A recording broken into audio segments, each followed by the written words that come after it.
I have a ring light now, so I'm going to demonstrate. Um, look at that. Let there be light. So I got a haircut, so I figured why not make a video. And yeah, so it's a bit different. It probably looks exactly the same, but it's a bit different to me. I don't usually get like it. Actually, with this light, I can't really see. Maybe I need to. Anyway, so I usually get it all the same length, but it's a bit different. So it's a little bit shorter at the front. So it's kind of different. And then also, like, I usually just blow dry it. I don't use the straighteners in it because it's quite damaging to your hair. I used to use straighteners, but I just never use them anymore. But you know, the lady used the straighteners, and it's quite nice. It's just shiny, and I don't know. It just makes it look like I've had it colored, even though I never color my hair, and I'm just like totally old as shit anymore. So. Yeah, and it's shorter. Like, I mean, it grows really fast anyway, so I figured why not just have something different, like make a change. You don't have to have the exact same fucking haircut like every day of your life. So I've done something different. Um, yeah, I wanted to make a video on Shadow and Bone, and I just never did it. So maybe I'll do it today. Um, but I watched it like 6 weeks ago now, so I don't really remember everything that I wanted to talk about. But I really, really enjoyed it. And yeah, I think what I wanted to talk about at the time was because usually when I watch a TV show and I really enjoy it, I go and see what people are saying about it on Twitter. And that's when I found the hashtag Darklina. And so basically it's people who ship Alina and the Darkling. Is that his name? I don't even remember now. It's been a while. It's been 6 weeks. You don't remember things after 6 weeks after you've watched them on Netflix. Um, and yeah, so I wanted to comment on that because like in the beginning they set it up so that you think that, you know, this is like a budding romance or almost even like some kind of destined union because, you know, their powers are like polar opposites. He is the Lord of Darkness and she is a sun summoner. Like it's, you know, it's the opposite of each other. And then not that long in to the season, you find out the truth. Because he's like making out like all this time like he's, you know, he's an advocate for the Grisha, and he's made it so that they have this palace to live in and they get to develop their powers and they're all working together for the common good to fight the darkness, the fold, this mysterious fold that even him, being the Lord of Darkness, can't seem to do anything about. He can't seem to control it. And, you know, he needs a sun summoner, apparently. And so he finds her, and her, first of all, I want to talk about her instincts. So initially, when she was a child, her instinct was to avoid being lumped in with this group of Grisha as a whole. Is this a bit too bright? Actually, this has different features. It can do a purple. I don't know how you use this. There you go. Purple. I don't know how to use this. I can't tell which one is best.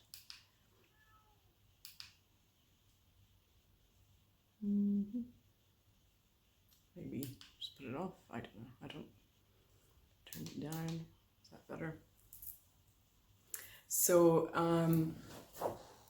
look, I don't even have to hold the camera or have it suspended like on something and falls flat on its face. And so yeah, her instincts as a child are to avoid this altogether. And then later on, her first instinct when she's captured by General Kerrigan is to be extremely defensive and untrusting. But then he gains her trust, and her defenses. What do defenses do? Her defenses go away, and she starts to fall for him. And this is the Darklina thing. So this is what people are shipping. Like, it seems like a great thing to ship. That's my cat. Hang on. I go get my hair cut and he thinks I've gone away for 3 years, so.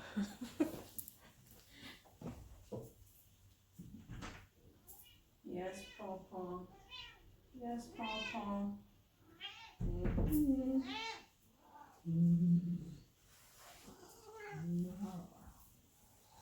Okay, so, and, so,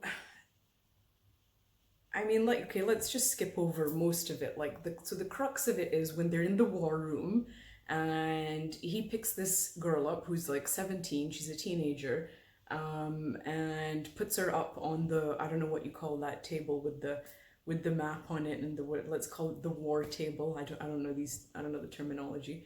And she says to him, "Oh, I'm ready." And he's about to get in there, and then they're interrupted. Now, first of all,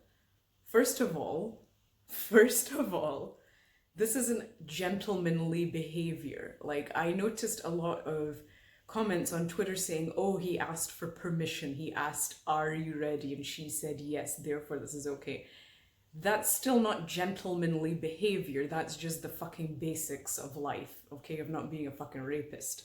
All right, that's not gentlemanly behavior. Gentlemanly behavior isn't to bang someone in the fucking war room, a 17-year-old no less. All right, and at this point, you don't even know how old this dude is, but judging by his position, he's a general. He's not 17, okay? So there's that. And then there's like a thing, he has to leave the room, and then all of a sudden she's taken away, rescued out of this situation by no other than his mother. People don't even remember that this is his mother. And then she proceeds to explain to Alina that this clown is actually 400 years old, and he's the dark heretic. And he's been lying all along, and he's just conjured up this whole like elaborate like war against the fold, yet even though he's the one that made the fold, okay? And so, we wander off on the rest of the journey until Alina is captured again, because the first time you're made to feel like it wasn't a capture so much as it was a rescue, and that she's been brought into, the palace to live in luxury, whereas she was living in a tent before.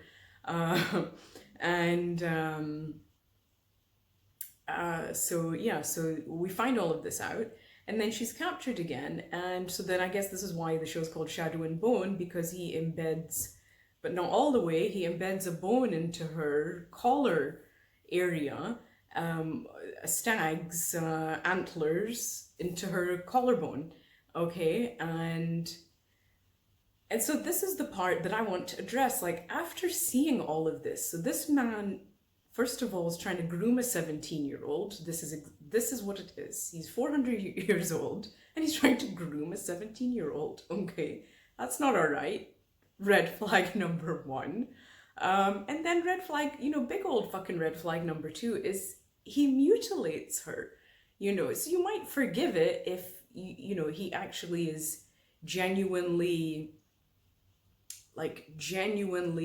confused about, or not confused, but is unsure about how to handle the fact that he is 400 years old, and maybe before we find out the truth, maybe it's true that he does regret having created the fold, and he wants to get rid of it. But then he mutilates her, and he's still going on about this, like, oh, we can work together. And she's like, what do you mean work together? We're not working together. You're controlling me.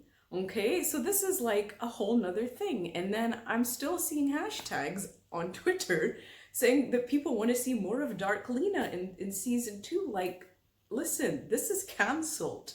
Okay, Darklina is cancelled. Like, there's no way she's gonna come around to this 400-year-old psychopath and go, oh yes, it's okay that you mutilated me and tried to use my powers as though they were your own. Like, that's literal control of another human being.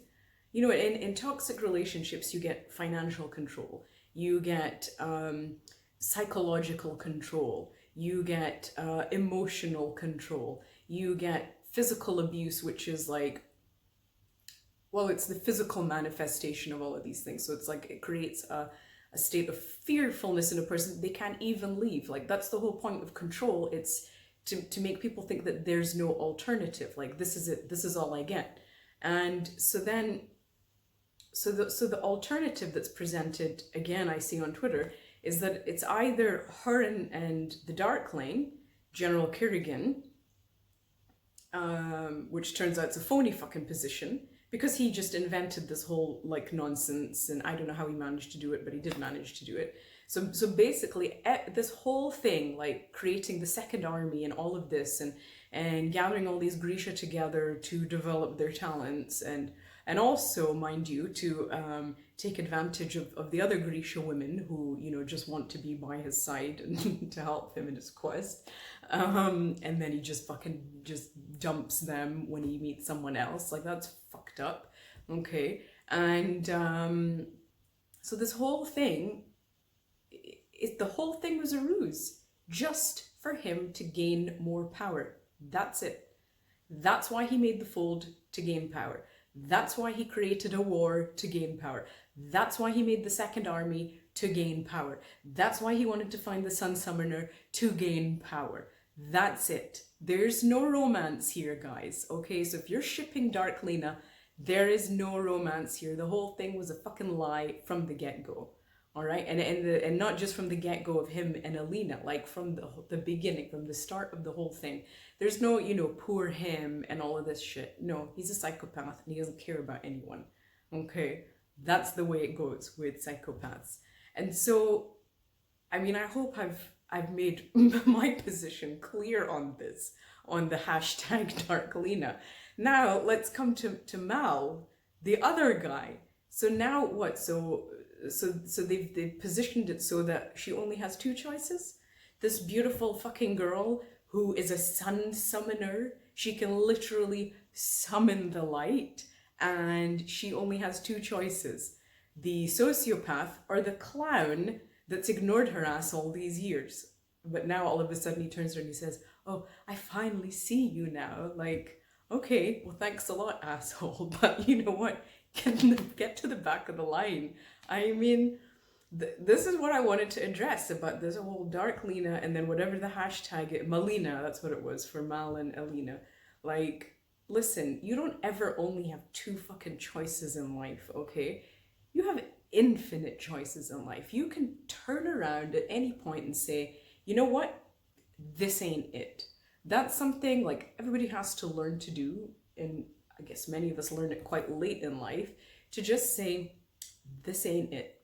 Whatever amount of time it's been, whatever amount of money you've invested, whatever else it is, it doesn't matter, because this ain't it. It ain't it. You can just turn around and you don't look back. I mean, you know, there's the whole crying over spilt milk thing. What if that milk that spilled over was sour? Like, do you need to cry over it? I don't think so, because this ain't it. And that's, you know, that's another thing I wanted to make a whole nother video on, but I'm just coupling it in here because I think it's quite self-explanatory. This ain't it. Like, Mal, so what if they're best friends? Like, I mean, at best, that relationship is just it's a codependent trauma bond. They're, you know, they were both like orphaned children and they ran away, and there was this whole thing going on with, like, you know, the fold and the Grisha, and they just were confused and they had no one to protect them, so they bonded over that, you know. That doesn't make it a romance of a lifetime. Come on. I mean, Like, literally in the first episode, they suggest that this Mal is just like, you know, happy to bang anyone. And this poor Alina is, you know, always trying to um, find a way for them to be together, to always be together, to never be apart. Like, that doesn't make it a romance of a lifetime. That's just codependency, okay? And trauma bond, like I said. And not only that, but they're not even together. So like, what are you talking about? There is no romance. Like, what are you talking about? Just because you've spent time with someone, that doesn't make it a fucking romance. It doesn't mean that you have to be together, for God's sake. This ain't it. And you know, another show that I rewatched, American Horror Story season 1, and not season 2 because that one's fucked up, but season 3, Coven. So I watched Murder House and Coven. I really enjoyed rewatching them because I'd only ever seen them once when they came out, like at the time that they came out. And what I remember most about the Murder House, and I think everybody felt that way because that's how Evan Peters became famous. He was like one of the main, well, the main character, one of the main characters. I guess it's an ensemble kind of situation. But anyway, he became famous because I did. A lot of people felt sorry for his character, like he was some kind of misunderstood person. And, you know, this is the difference. Like, you know, when you're familiar with the concept of this ain't it, like, you don't fall for that. You don't go, oh yes, what a shame, you know, he was driven to become a psychopath. What a shame, I feel sorry for him. I didn't feel that way at all when I rewatched it. I mean, I enjoyed it, but I didn't feel that way at all. I did not feel sorry for that kid, like one bit. And then in Coven, what I remembered about Coven was that well, it's not the only thing that I remember, but I'm speaking specifically about the character Misty. What I remembered specifically about the character Misty was that she was sort of like an outsider. And I mean, I'm not sure if I thought this, but I think I may have thought at the time, like, I may not have understood her decision to stay away from the Coven and just live out in the woods. I think that's what I'm trying to say. I just didn't understand that decision. I don't know whether I disagreed with it, like I outright disagreed with it, but I just didn't understand it. And then, you know, rewatching that, I mean, that Coven was the most toxic environment, filled with the biggest assholes. Why would you want to live there? Why wouldn't you want to live out in the woods in a cabin, like in nature, listening to Stevie Nicks all day? You know, I watched it again and I just thought, yeah, this ain't it. And there's literally a scene where Misty walks into the Coven because she's there to help them with something. She appears in the nick of time, and then they say to her, you know, why don't you stay here? Like, this is your home. We're your sisters and all of that. And she just literally outright says, "This ain't it." So there you go, folks. This ain't it.